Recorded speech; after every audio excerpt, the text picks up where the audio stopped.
जगदम्बे मात की जय। श्री हरि ओम। श्री परमात्मने नमः। श्रीमद्वैपायन मुनि वेद व्यास प्रणीत महाभागवत देवी पुराण 8वां अध्याय। भगवान शंकर द्वारा सती का दक्ष के घर जाने को अनुचित बताना। देवी सती के विराट रूप को देखकर शंकर का भयभीत होना। सती द्वारा काली, तारा आदि अपने 10 स्वरूपों को प्रकट करना। देवी का यज्ञ भूमि के लिए प्रस्थान। श्री महादेव जी बोले, मुनीश्वर, नारद का यह वचन सुनकर दक्ष की पुत्री तथा शिव की भार्या सती ने पिता के यज्ञ में जाने का मन बना लिया। उन्होंने शिव जी से कहा। सती बोली, प्रभो, देव, महेश्वर, मेरे पिता दक्ष प्रजापति बहुत तैयारी के साथ एक बहुत बड़ा यज्ञ कर रहे हैं। उस यज्ञ में हम दोनों का जाना मेरे मन में तो न्यायोचित प्रतीत हो रहा है। हम दोनों के वहां उपस्थित हो जाने पर वे निश्चित रूप से सम्मान करेंगे। शिव जी बोले, प्रिय सती, इस प्रकार का विचार अपने मन में मत लाओ। बिना बुलाए जाना और मृत्यु ये दोनों एक ही समान हैं। यक्ष विद्याधरों के समक्ष वे अहंकारी दक्ष मेरा तिरस्कार कर रहे हैं, अतः उन्हें उनके घर कभी नहीं जाना चाहिए। मेरा अपमान करने की इच्छा से ही वे महायज्ञ कर रहे हैं। सती, यदि मैं वहां जाऊंगा अथवा तुम वहां जाओगी तो तुम्हारे पिता हम दोनों का सम्मान नहीं करेंगे। यदि श्वशुर के घर में अपनी प्रतिष्ठा हो तभी वहां जाना चाहिए।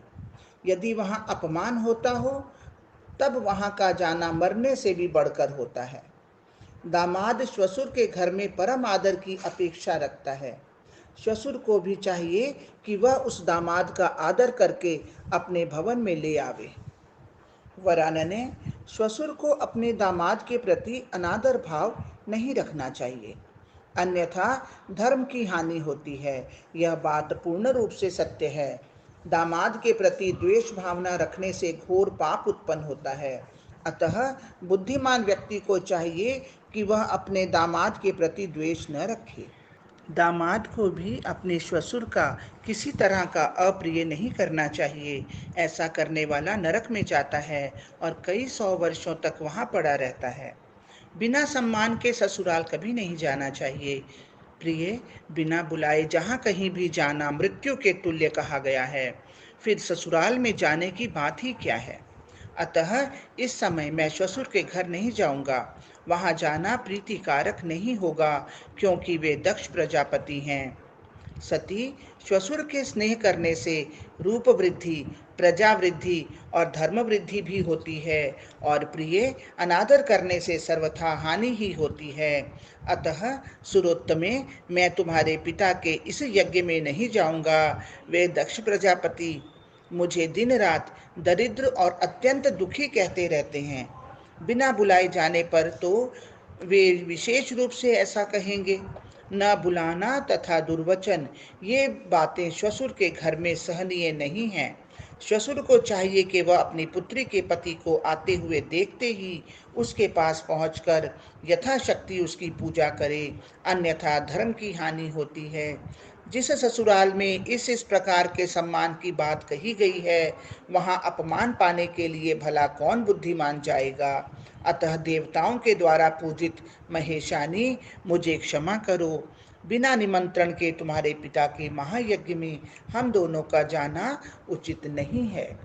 सती बोली, प्रभो, आपने जो कुछ कहा वह सत्य ही है, इसमें किसी प्रकार का संशय नहीं है, किंतु हो सकता है कि वहां जाने पर आपका सम्मान करें वे। शिव जी बोले, तुम्हारे पिता वैसे नहीं हैं कि बिना निमंत्रण के वहां जाने पर वे सभा के मध्य में हम दोनों को सम्मान पूर्वक स्वीकार करें। मेरे नाम के स्मरण मात्र से ही वे दिन रात मेरी निंदा करते रहते हैं। ऐसी स्थिति में वे मेरा सम्मान करेंगे, यह तुम्हारी दुर्बुद्धि है। सती बोली, महादेव, आप जाएं अथवा न जाएं, आपकी जो इच्छा हो कीजिए, किंतु महेश्वर, मैं वहां जाऊंगी। अतः आप मुझे अनुमति दीजिए। पिता के घर में महायज्ञ के महोत्सव का समाचार सुनकर कोई कन्या धैर्य रखकर अपने घर में कैसे रह सकती है, जहाँ असामान्य लोग बुलाए जाते हैं और पूजित होते हैं, तब वहाँ सामान्य व्यक्ति भला इसे सुनकर कैसे धैर्य रख सकता है। महेश्वर, किसी दूसरे स्थान पर जाने के लिए निमंत्रण की अपेक्षा होती है।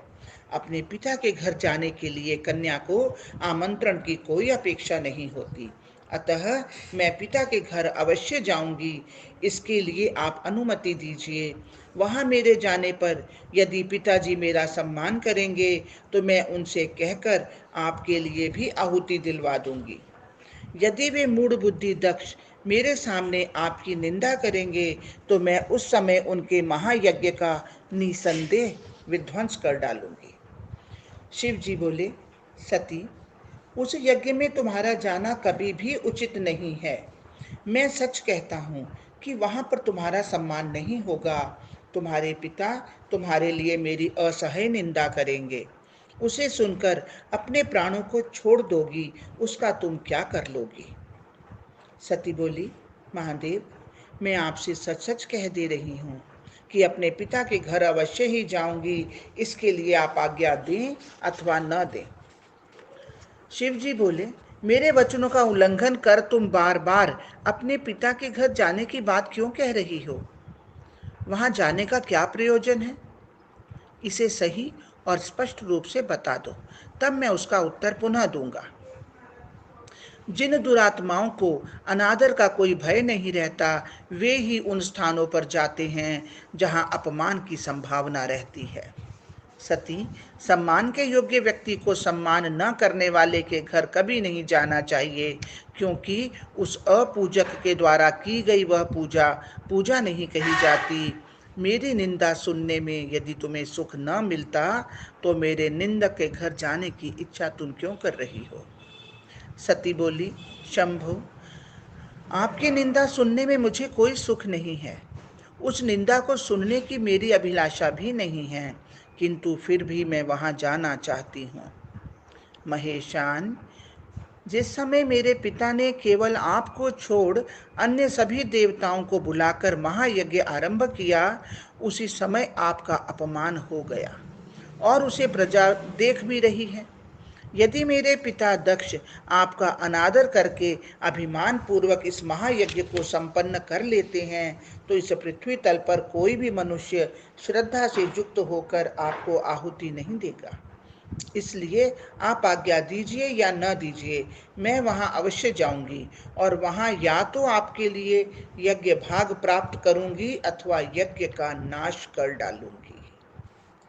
शिव जी बोले, महादेवी, मेरे रोकने पर भी तुम मेरी बात नहीं सुन रही हो। दुर्बुद्धि, व्यक्ति स्वयं निषिद्ध आचरण करके दूसरे पर दोषारोपण करता है। दक्ष पुत्री, अब मैंने जान लिया कि तुम मेरे कहने में नहीं रह गई हो, अतः अपनी रुचि के अनुसार तुम कुछ भी करो, मेरी आज्ञा की प्रतीक्षा क्यों कर रही हो? श्री महादेव जी ने कहा, नारद, तब महेश्वर के ऐसा कहने पर क्रोध के मारे लाल लाल आंखों वाली वे दक्षपुत्री सती क्षण भर के लिए सोचने लगी कि इन शंकर ने पहले तो मुझे पत्नी रूप में प्राप्त करने हेतु प्रार्थना की थी और फिर मुझे पा लेने के बाद अब ये मेरा अपमान कर रहे हैं। इसलिए अब मैं इन्हें अपना प्रभाव दिखाती हूँ। तदंतर उन भगवान शिव ने क्रोध से फड़कते हुए होठों वाली तथा कालाग्नि के समान नेत्रों वाली उन भगवती सती को देखकर अपने नेत्र बंद कर लिए। भयानक दाढ़ों से युक्त मुख वाली भगवती ने सहसा उस समय अट्टहास किया, जिसे सुनकर महादेव विमूढ़ के समान भयाक्रांत हो गए। बड़ी कठिनाई से आंखों को खोलकर उन्होंने भगवती के भयानक रूप को देखा। नारद, उनके द्वारा इस प्रकार देखी जाने पर उन भगवती ने सहसा अपने स्वर्णिम वस्त्रों का परित्याग करके वृद्धावस्था के समान कांति को धारण कर लिया। वे दिगंबरा थीं, उनके केश पाश सुशोभित हो रहे थे, जीवा लपलपा रही थी, उनकी 4 भुजाएं थी, उनके शरीर की ज्योति कालाग्नि के समान सुशोभित हो रही थी। रोम राशि पसीने से व्याप्त थी। अतः अत्यंत भयंकर रूप वाली वे भयानक शब्द कर रही थीं और उन्होंने मुंडमाला का आभूषण पहन रखा था। उगते हुए करोड़ों सूर्य के समान तेजोमयी उन्होंने अपने मस्तक पर चंद्र रेखा धारण कर रखी थी। उगते हुए सूर्य के समान आभा वाले किरीट को धारण करने से उनका ललाट देदीप्यमान था। इस प्रकार अपने तेज से देदीप्यमान एवं भयानक रूप धारण करके देवी सती घोर गर्जना के साथ अट्टहास करती हुई उन शंभु के समक्ष उठकर सहसा खड़ी हुई। तब उन सती को इस प्रकार विचित्र कार्य करती हुई देखकर भगवान शिव ने चित्त से धैर्य का परित्याग कर भय के मारे भागने का निश्चय किया और वे विमूढ़ की भांति सभी दिशाओं में इधर उधर भागने लगे। उन शिव को दौड़ते हुए देखकर वे दक्षपुत्री सती उन्हें रोकने के लिए ऊंचे ऊंचे स्वरों में डरो मत इन शब्दों का बार बार उच्चारण करती हुई अत्यंत भयानक अट्टहास कर रही थी। उस शब्द को सुनकर वे शिव अत्यधिक डर के मारे वहां एक क्षण भी नहीं रुके। वे उस समय भय से व्याकुल होकर दिशाओं में दूर तक पहुंच जाने के लिए बड़ी तेजी से भागे जा रहे थे। इस प्रकार अपने स्वामी को भयाक्रांत देखकर वे दयामयी भगवती सती उन्हें रोकने की इच्छा से क्षण भर में अपने 10 श्रेष्ठ विग्रह धारण करके सभी दिशाओं में उनके समक्ष स्थित हो गई। अत्यंत वेग से भागते हुए शिव जी जिस जिस दिशा में जाते थे उस दिशा में उन्हीं भयंकर भगवती को देखते थे और फिर भय से व्याकुल होकर अन्य दिशा में भागने लगते थे। तब किसी भी दिशा को भय मुक्त न पाकर वे भगवान शिव अपनी आंखें बंद करके वहीं ठहर गए। इसके बाद जब उन्होंने आंखें खोली तब कमल के समान सुंदर मुख वाली, हास्य युक्त मुखमंडल वाली, दो उन्नत उरोजों वाली, दिगंबर, भयानक और विशाल नेत्रों वाली, खुले केशों वाली, करोड़ों सूर्यों के समान तेज धारण करने वाली, 4 भुजाओं से युक्त और दक्षिण दिशा की ओर मुख करके स्थित श्यामा भगवती काली को अपने सामने स्थित देखा। इस प्रकार उन भगवती को देख अत्यंत डरे डरे से भगवान शिव बोले, श्याम वर्ण वाली आप कौन हैं और मेरी प्राण प्रिया सती कहाँ चली गई? सती बोली, महादेव, क्या अपने सम्मुख स्थित मुझ सती को आप नहीं देख रहे? काली, तारा, लोकेशी, कमला, भुवनेश्वरी, छिन्नमस्ता, खोडशी, त्रिपुर सुंदरी, बगलामुखी, धूमावती और मातंगी, इन देवियों के ये नाम हैं। शिव जी बोले, जगत का पालन करने वाली देवी, यदि आप मुझ पर अति प्रसन्न हैं तो किस देवी का क्या नाम है, उनकी क्या विशेषता है, ये सब आप मुझे अलग अलग बताइए। देवी बोली, कृष्ण वर्ण और भयानक नेत्रों वाली ये जो देवी आपके सामने स्थित है ये भगवती काली हैं, और जो ये श्याम वर्ण वाली देवी आपके ऊर्ध्व भाग में विराजमान हैं वे साक्षात महाकाल स्वरूपिणी महाविद्या तारा हैं। महामते, आपके दाहिनी ओर ये जो भयदायिनी और मस्तक विहीन देवी विराजमान हैं वे महाविद्या स्वरूपिणी भगवती छिन्नमस्ता हैं। शंभो, आपके बाईं ओर ये जो देवी हैं वे भगवती भुवनेश्वरी हैं। जो देवी आपके पीछे स्थित हैं वे शत्रुनाशिनी भगवती बगला हैं।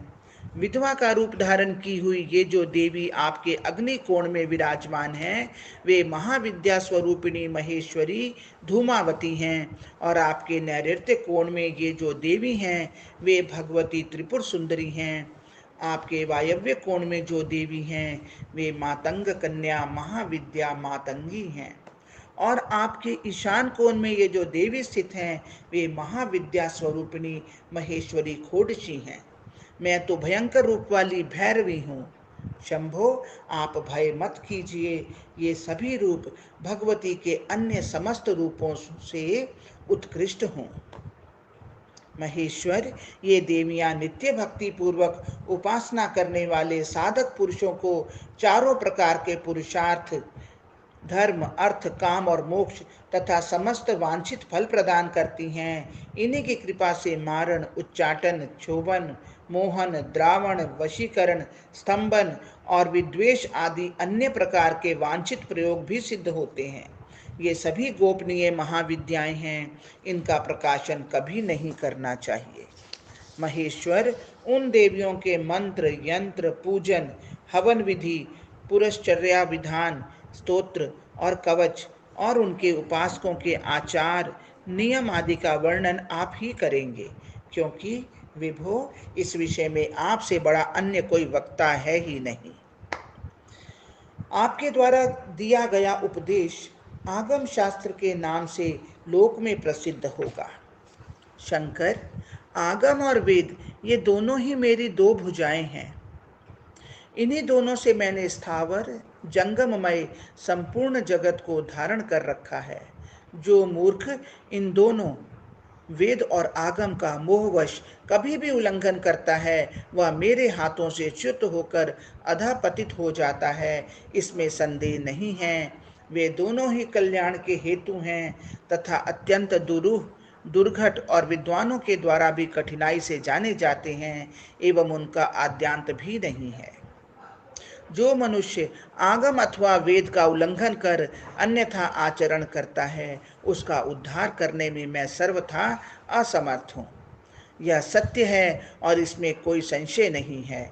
इन दोनों की एकता पर सम्यक विवेचन करके बुद्धिमान व्यक्ति को धर्म का आचरण करना चाहिए। कभी भी अज्ञानतावश इन दोनों में भेद नहीं मानना चाहिए।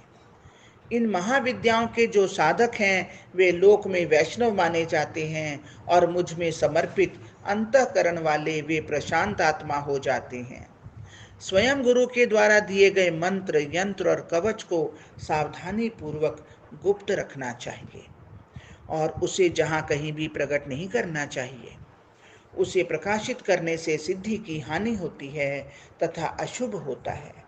अतः उत्तम साधक को चाहिए कि पूरे प्रयत्न के साथ उसे गोपनीय रखे। महादेव, महामते, आपके द्वारा यह करणीय कर्म मैंने आपसे कहा, क्योंकि मैं आपकी प्रियतमा हूँ और आप भी मेरे अत्यंत प्रिय पति हैं। अपने पिता दक्ष प्रजापति के अभिमान के विनाश के लिए आज मैं वहां जाऊंगी। अतः देवेश, यदि आप वहां नहीं चल रहे हैं तो मुझे ही जाने की आज्ञा दीजिए। देव, यही मेरा अभीष्ट है और आपका भी।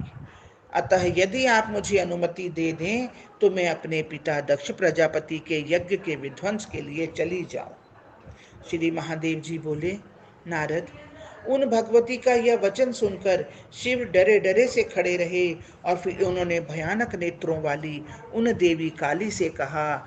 शिव जी बोले, मैं आपको पूर्णा, परमेशानी और परा प्रकृति के रूप में जान गया हूँ। अतः अज्ञानवश आपको न जानते हुए मैंने जो कहा है उसे क्षमा करें। अतः अज्ञानवश आपको न जानते हुए मैंने जो कुछ कहा है उसे क्षमा करें। आप आद्या हैं, पराविद्या हैं और सभी प्राणियों में विराजमान हैं। आप स्वतंत्र रहने वाली परमा शक्ति हैं। अतः कोई भी कार्य करने या न करने के लिए आपको आदेश देने वाला मैं कौन हूँ। शिवे, प्रजापति दक्ष के यज्ञ नाश के लिए यदि आप जाएंगी तो मेरी कौन सी शक्ति आपको रोकने में समर्थ है, और मैं भी आपको कैसे रोक सकूंगा। महेशानी, पति भाव से मैंने आपको जो भी अप्रिय वचन कहा है उसे आप क्षमा करें और आपकी जो रुचि हो वैसा करें। श्री महादेव जी बोले, नारद, तब महेश के ऐसा कहने पर थोड़ी सी मुस्कान से युक्त मुखमंडल वाली उन जगदम्बिका ने यह वचन कहा। देव, महेश्वर, आप अपने समस्त प्रमथ गणों के साथ यहीं रहिए और मैं अपने पिता के घर यज्ञ देखने के लिए इसी समय जा रही हूँ। नारद, महादेव से ऐसा कहकर वे भगवती तथा ऊर्ध्व दिशा में स्थित देवी तारा ये दोनों अचानक एक रूप हो गईं। तदंतर अन्य 8 मूर्तियां भी सहसा अंतर्धान हो गईं। इसके बाद भगवान शिव ने उन सुरेश्वरी को जाने की इच्छुक देखकर अपने प्रमथ गणों से कहा, 10,000 सिंहों से युक्त तथा रत्न जालों से सुशोभित उत्तम रथ ले आओ। उसे सुनते ही स्वयं प्रमथ गणों के अधिपति उसी क्षण तेज गति से चलने लगे। 10,000 सिंहों से जुते हुए रथ को ले आए। प्रमथाधिपति ने रत्न जाल से सुशोभित पर्वताकार, चारों ओर से अनेक प्रकार की पताकाओं से अलंकृत और वायु वेग के समान चलने वाले 10,000 सिंहों से जुते हुए उस रथ पर उन भगवती को स्वयं विराजमान कराया।